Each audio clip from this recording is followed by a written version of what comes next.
خواتین و حضرات، اب میں درخواست کرنا چاہوں گا پاک فوج کے سپہ سالار chief of army staff general Qamar Javed Bajwa Nishan Imtiaz military سے کہ وہ آئیں اور اس تقریب سے خطاب کریں۔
بسم اللہ الرحمن الرحیم۔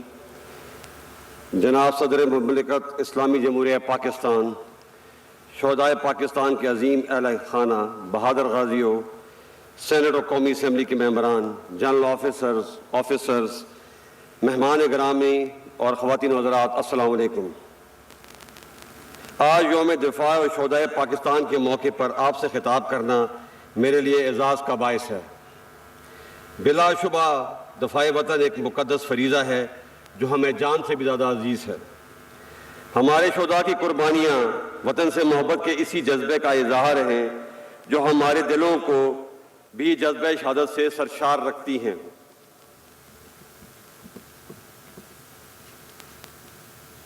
قیام پاکستان سے لے کر آج تک کے مستحکم پاکستان تک کا سفر پاکستانی قوم کے جذبوں، ایثار اور وطن سے محبت کی عظیم روایات سے مزین ہے۔ ہمارے بزرگوں نے اپنی قربانی سے آزادی کی جو شمع جلائی، اسے ابتدائی سے کڑے امتحانوں کا سامنا کرنا پڑا۔ 1948 ہو یا ستمبر 1965 کی جنگ یا 1971 کی لڑائی، مارکہ کارگل ہو یا دہشت گردی کے خلاف طویل اور صبر آزما جنگ، ہر آزمائش میں افواج پاکستان نے ثابت کیا ہے کہ ہم ہر حالت میں اپنے ملک کا دفاع کرنا جانتے ہیں اور اس کے لیے ہر قیمت ادا کرنے کو تیار ہیں۔ معزز حاضرین، آج کے دن ہم اپنے تمام شہید اور ان کے وطن کے ساتھ ان کے عظیم ورثاء کے جذبے اظہار، حوصلے اور صبر و استقامت کو بھی سلام پیش کرتے ہیں۔ جس طرح ہمارے شہداء قوم کا فخر ہے، آپ بھی ہمارا وقار ہیں۔ آپ نے اپنے پیاروں کو وطن پہ نشاور کر کے جو قربانی دی ہے، پوری قوم آپ کی مقروض ہے۔ میں آپ کو یقین دلاتا ہوں کہ آپ کے پیاروں کی قربانیاں نہ کبھی فراموش ہوں گی اور نہ رائے گاں جائیں گی۔ آج کی تقریب کا مقصد اسی عہد کی تجدید ہے کہ ہم اپنے شہیدوں کو کبھی نہیں بھولے اور ان کے ورثاء کی نگہبانی ہماری ذمہ داری ہے، اور یہ کہ اس عظیم ملک کی سلامتی اور امن ہمیں ہر حال میں مقدم ہے۔ ہمارے وطن سے محبت تمام ذاتی، گروہی، لسانی و نسلی تعصبات سے بالاتر ہے، اور یہ کہ پاکستان کی حفاظت، امن اور ترقی کے جاری سفر کے لیے ہم کسی قربانی سے بھی دریغ نہیں کریں گے۔ خواتین و حضرات، افواج پاکستان کسی بھی قسم کی اندرونی و بیرونی خطرات، روایتی و غیر روایتی جنگ اور ظاہری اور پوشیدہ دشمنوں سے لڑنے کے لیے تمام صلاحیتوں سے لیس ہے۔ اگر کوئی دشمن ہمیں آزمانا چاہتا ہے تو وہ ہر لمحہ اور ہر محاذ پر ہمیں تیار پائے گا۔ الحمدللہ آج ہمارا شمار دنیا کی بہترین افواج میں ہوتا ہے۔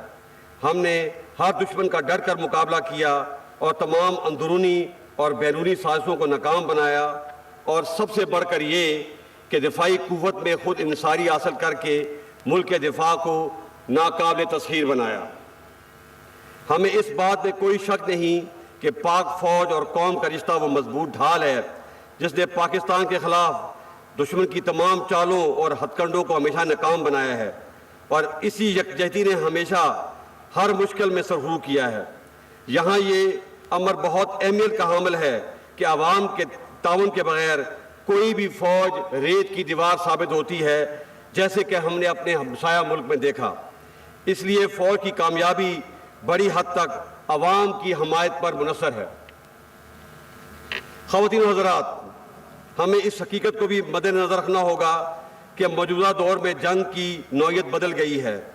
اب براہ راست حملے کے بجائے کسی قوم کی یکجہتی اور نظریاتی سرحدوں کو کمزور اور اس کے مختلف طبقات میں انتشار پھیلانے اور شہریوں کے حوصلے پست کرنے کے لیے دیگر حربوں کے علاوہ جدید ٹیکنالوجی اور کمیونیکیشن کے ذرائع کو بھی استعمال کیا جاتا ہے۔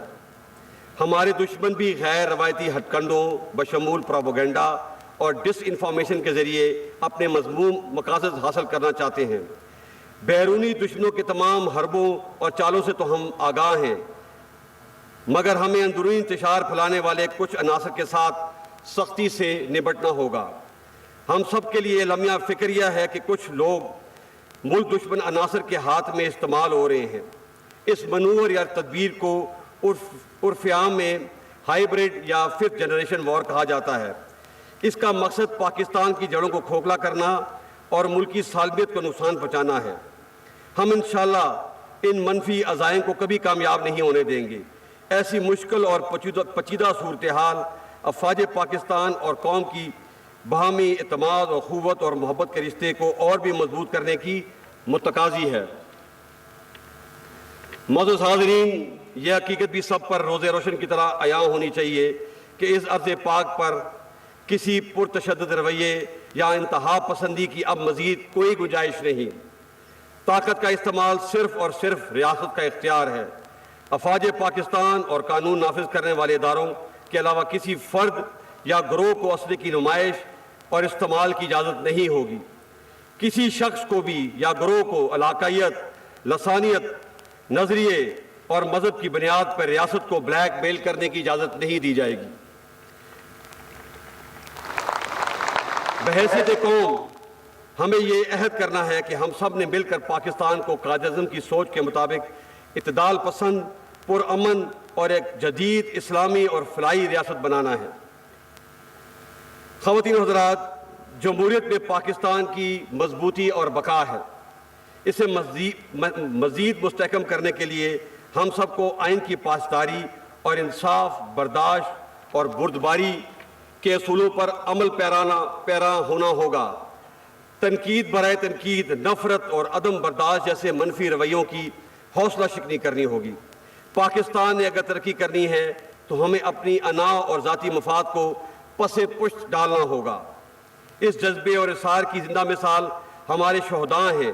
ہمیں ان سے سبق سیکھ کر آگے بڑھنا ہے، اور بقول امریکی صدر جان ایف کینیڈی، یہ مت پوچھئے کہ ملک آپ کے لیے کیا کر سکتا ہے، بتائیے آپ ملک کے لیے کیا کر سکتے ہیں۔ یہاں میں ایک بات بھی زور دینا چاہتا ہوں کہ 21ویں صدی میں ہمیں ایک دوسرے کے خلاف جیو پولیٹکس کی روایتی منفی سوچ کے بجائے عوام کی ترقی اور خوشحالی اور علاقائی تعاون کے فروغ کے لیے جو جیو اکنامک ترجیحات، خطے کے اشتراک اور جدید ٹیکنالوجی کے حصول پر کام کرنا چاہیے۔ میں سمجھتا ہوں کہ اب تعلیم، صحت، infrastructure development, population control, climate change ہماری ترجیحات ہونی چاہیے۔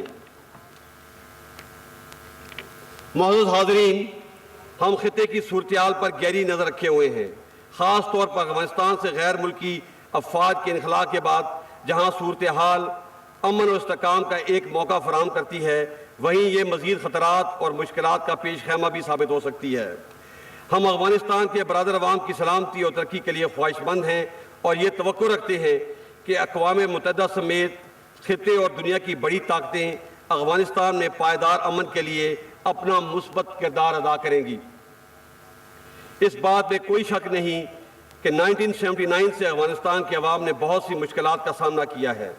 ہم جنگ کی تباہ کاریوں اور اس کے نتیجے میں پیدا ہونے والے افغان بھائیوں کی مشکلات اور دکھ درد سے نہ صرف آگاہ ہیں بلکہ اس درد کو محسوس بھی کر سکتے ہیں۔ پاکستانی قوم ہمیشہ کی طرح آج بھی اپنے افغان بھائیوں کے ساتھ کھڑی ہے۔ ہماری خواہش ہے کہ افغان لیڈرشپ تمام معاملات افہام و تفہیم کے ذریعے طے کرتے ہوئے افغان عوام کو امن اور خوشحالی سے ہمکنار کرے۔